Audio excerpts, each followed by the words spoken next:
Бірінші скорость, екінші скорость.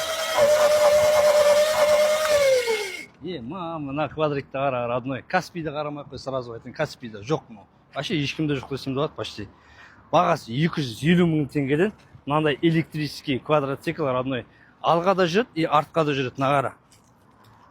Но задний қазір. О, көрдің бе? Жылқи ма? Алға. Че там?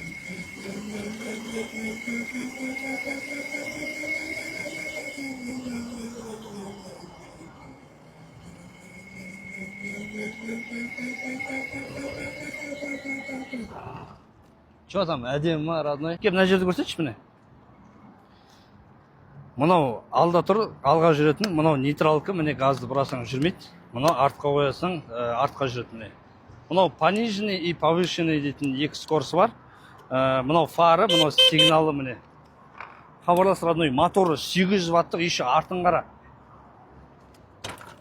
Арты міне цепной привод, цепной еще бір тормоз міне алдына.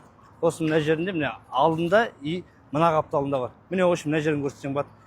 Мына қапталында міне екі алды мынау бір арты міне. Көрдіңдер ме, родной? Не только мынау жас бала, родной, қараш. Негізі мынау 5 жаспен бір 10 жас сондай арналады. Мынау негізі мен өзім бір 70-80 килограммын смело көтеріп тұр, родной, нағара.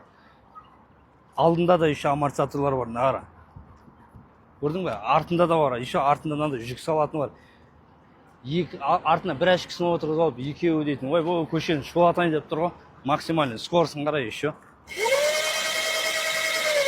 Көрдің бе, родной?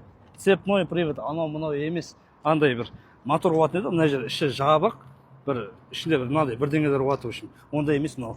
Айдан көрініп тұр мотор міне, цепной екен. Жақсы мотор мынау.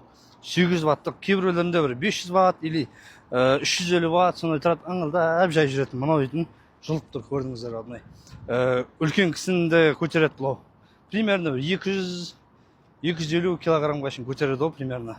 Хабарлас, Алматы қаласындамыз, рассрочка 12, 24-де барлығы бар.